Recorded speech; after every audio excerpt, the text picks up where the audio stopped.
এক কিংবা 2 বছর নয়, পুরো 400 বছর ধরে পানিতে ভাসছে এক গ্রাম, যেখানে নেই কোনো রাস্তা। এক বাড়ি থেকে অন্য বাড়িতে যেতেও লাগে নৌকা। বলছি বিশ্বের বৃহত্তম ভাসমান গ্রামের কথা, যেখানে এক গ্রামে বসবাস 45,000 লোকের।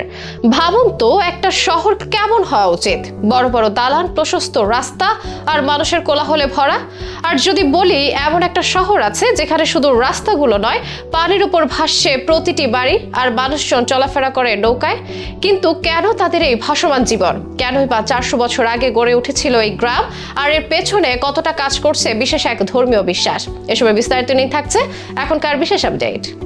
জল আর স্থল, এই দুয়ের মিশেলে গড়ে উঠেছে পৃথিবীর ইতিহাস। সভ্যতার শুরু থেকে মানুষ বসতি গড়েছে নদী, হ্রদ আর সমুদ্রের তীরে। জীবিকা নির্বাহের জন্য পানিতে গেলেও বসবাসের ক্ষেত্রে সবসময় স্থলকেই বেছে নিয়েছে মানুষ। কিন্তু এমন এক গ্রাম রয়েছে যেখানে পুরো বস্তিটাই পানির ওপর। আফ্রিকার বেনিন প্রজাতন্ত্রের নোকোয়ে হ্রদের বুকে গড়ে ওঠা গ্যানফি বিশ্বের বৃহত্তম ভাসমান গ্রাম। প্রায় 45,000 মানুষের বসবাস এই পানির শহরে, যেখানে ঘরবাড়ি থেকে শুরু করে স্কুল, বাজার, এমনকি হোটেল পর্যন্ত সবকিছুই তৈরি পানির ওপর। কিন্তু প্রশ্ন হলো, কেন এই শহর পানির উপর তৈরি হলো? কেন আফ্রিকার সস্তা আর অব্যবহৃত স্থল বাদ দিয়ে পানিতে বসতি গড়লেন গ্যানভিবাসী? এর পেছনে রয়েছে 17 শতকের এক চমকপ্রদ ইতিহাস। তখন আফ্রিকায় দাস ব্যবসা ছিল পুরোদমে। ফন উপজাতির লোকেরা পর্তুগিজ দাস ব্যবসায়ীদের কাছে বিক্রি করত মানুষ। বিক্রি হওয়া কৃতদাসদের জীবনটাই চলে যেত দাস হিসেবে খাটতে খাটতে। ছিল না কোনো মানবিকতা, ছিল না ন্যায় বিচার। এ সময় টোফিনো জনগোষ্ঠী এই ভয়ঙ্কর পরিণতি থেকে বাঁচতে এক অভিনব উপায় বের করলো। তারা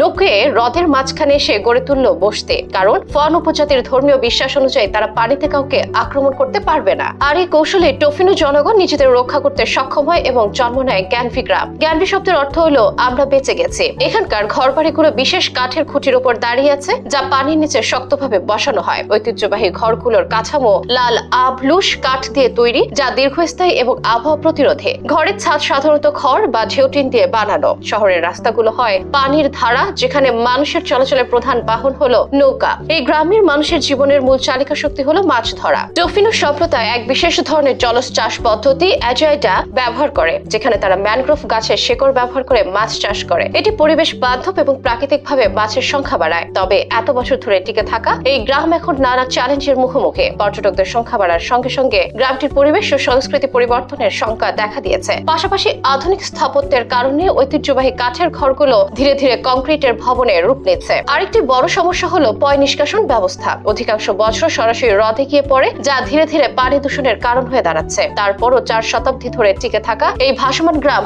এখনো বিশ্বের জন্ম দেয়। এটি শুধুমাত্র ইতিহাসের সাক্ষী নয়, বরং ভবিষ্যতের জন্য একটি শিক্ষা। জলবায়ু পরিবর্তনের কারণে বিশ্বজুড়ে পানির স্তর বাড়ছে এবং অনেক শহরই একদিন পানির নিচে চলে যেতে পারে। তখন গ্যানভির মতো ভাসমান বস্তি হতে পারে নতুন যুগের সমাধান। আইসল্যান্ডের বরফ যে হারে গলছে, তাতে নিকট ভবিষ্যতে বিশ্বের নানা প্রান্তে গ্যানভির মতো আরো ভাসমান শহর তৈরি হওয়ার আশঙ্কা দেখছেন বিশ্লেষকেরা।